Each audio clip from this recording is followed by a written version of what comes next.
రాకాలోకంకి స్వాగతం. ఈ కంటెంట్ మీకు నచ్చినట్టయితే లైక్ చేయండి, మీ బంధుమిత్రులకు షేర్ చేయండి. ఇప్పటివరకు సబ్స్క్రైబ్ చేసుకోకపోతే సబ్స్క్రైబ్ బటన్ని నొక్కండి. అదేవిధంగా బెల్ ఐకాన్ని కూడా తప్పనిసరిగా నొక్కండి.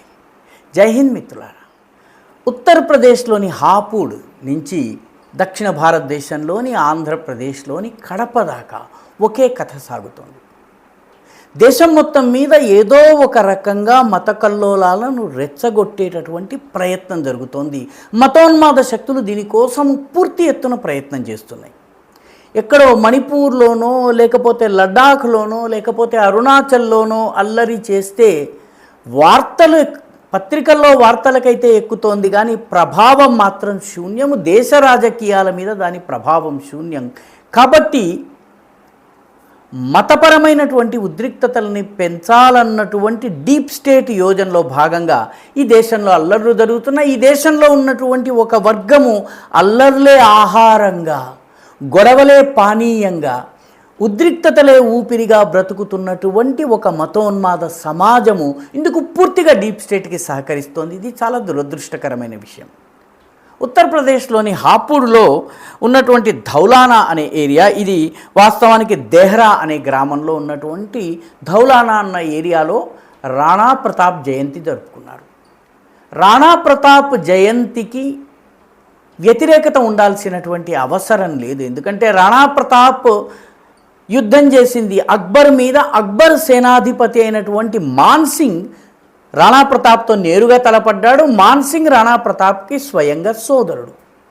కాబట్టి అటు ఇటు అన్నాదమ్ములు కొట్లాడుకున్నాడు. ఒకడు అక్బర్ తొత్తు అయి ఉండవచ్చును, ఒకడు స్వాతంత్రం కోసం పోరాడి ఉండవచ్చును.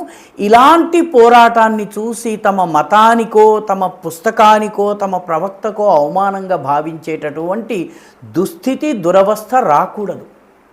కానీ హాపూర్లో పాన్ దుకాణంలో పొగాకు, నమిలే పొగాకును కొనే విషయంలో గొడవ మొదలుపెట్టి రాళ్ళు విసిరి యాత్రను భగ్నం చేసేటటువంటి ప్రయత్నం చేశారు. ఆ క్షణంలో అల్లరి మూకలు మర్చిపోయింది ఏంటంటే ఉత్తరప్రదేశ్లో యోగి ఆదిత్యనాథ్ ప్రభుత్వం ఉంది. యోగి ఆదిత్యనాథ్ ప్రభుత్వము ఈ యాక్షన్కి, ఈ రాళ్ళు విసిరే యాక్షన్కి ఒకే రియాక్షన్ ఆయన దగ్గర ఉంది. ఆ రియాక్షన్ని ప్రారంభించాడు. మహారాణా ప్రతాప్ ఊరేగింపు పైన దాడి చేసినటువంటి వాళ్ళు ఇప్పుడు ఊరేగింపుగా పోలీస్ స్టేషన్లకు వెళుతున్నారు. పోలీస్ స్టేషన్ నుంచి బయటకు వచ్చేటప్పుడు కుంటుతున్నారు, డేకుతున్నారు, అమ్మా అయ్యో అబ్బా అంటున్నారు, అల్లా అల్లా అని ఏడుస్తున్నారు. యాక్షన్ అలా ఉంటే రియాక్షన్ ఇలాగే ఉంటుంది. ఇది హాపూర్ కథ ఉత్తరప్రదేశ్లో. సరిగ్గా రాణా ప్రతాప్ జయంతి మీద దాడి చేయటం.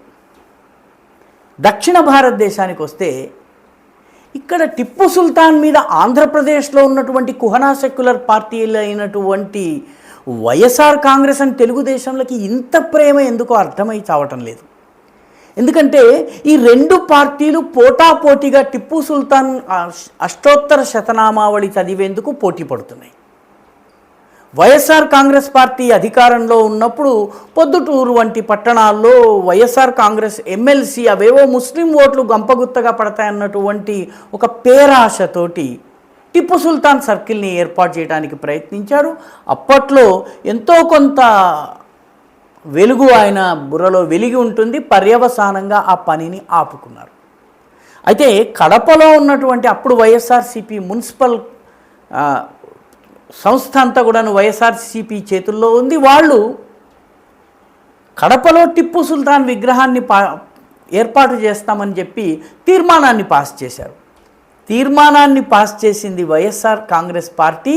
అసలు టిప్పు సుల్తాన్ విగ్రహాన్ని పెట్టిస్తానని ఎన్నికల సమయంలో ముఖ్యమంత్రి చంద్రబాబు స్వయంగా వాగ్దానం చేశారు. అంటే టిప్పు సుల్తాన్ ఎవరు, ఆయన చరిత్ర ఏమిటి తెలియకుండా గుప్పడు ముస్లిం ఓట్లు పడితే చాలు అన్నటువంటి తాపత్రయంలో టిప్పు సుల్తాన్ విగ్రహం పెట్టిస్తానని, ఆయన పెట్టాలని చెప్పి వైఎస్ఆర్సీపీ నాయకత్వంలోని మున్సిపల్ కార్పొరేషన్ కడపలో విగ్రహాన్ని పెట్టదలుచుకున్నాయి. దాంతో దానికి ఆ అల్మాస్ గూడ అనే ఏరియా ఉంది కడపలో. ఆ ఏరియాలో వాళ్ళు టిప్పు సర్కిల్ అని పేరు పెట్టాలని నిర్ణయించుకున్నారు. అక్కడే ఒక రామాలయం ఉంది. రామాలయం ఎదురుగా ఒక హనుమంతుడి విగ్రహాన్ని ప్రతిష్ఠించారు. హనుమంతుడి విగ్రహాన్ని ప్రతిష్ఠించిన తరువాత భక్తులు ఆ ప్రాంతాన్ని హనుమాన్ సర్కిల్ అన్నారు. హనుమాన్ సర్కిల్ అన్న మరుక్షణము మతోన్మాదులు రోడ్డెక్కారు, రాళ్లు విసిరారు, దాడులు చేశారు, చిట్ట చివరికి పోలీసుల మీద దాడి చేశారు. ఒక పోలీస్ సిఐ, అదేవిధంగా 2 కానిస్టేబుల్స్ తలలపై తీవ్రంగా గాయాలై ఆసుపత్రిలో ఉన్నారు. దాంతో పోలీసులు కూడాను ఈ యాక్షన్కి ఏ రకంగా రియాక్షన్ చూపించాలో ఆ రకంగా రియాక్షన్ చూపించారు. పైనుంచి అనుమతులేమీ రాకుండానే తమ సిఐ నేల పడిపోవడం, లేకపోతే ఆయన తల పగిలి రక్తం రావడం చూసిన తరువాత పోలీసులు యాక్షన్కి మంచి రియాక్షన్ని చూపించారు.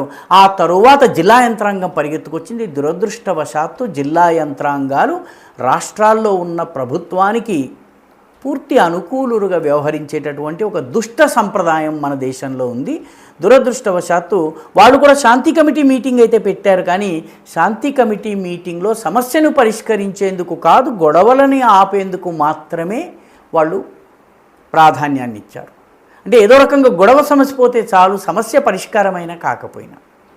అంటే కడపలోని హనుమాన్ సర్కిల్ విషయం కావచ్చును, అల్మాస్గూడలోని హనుమాన్ సర్కిల్ విషయం కావచ్చు, హాపూర్లోని రాణా ప్రతాప్ యాత్ర కావచ్చును, వీటిపైన జరుగుతున్నటువంటి దాడుల వెనుక ఉద్దేశం ఒకటే, యాక్షన్ ఒకటే, రియాక్షన్ కూడా అదే రకంగా ఉండి తీరాల్సిన అవసరం ఉంది.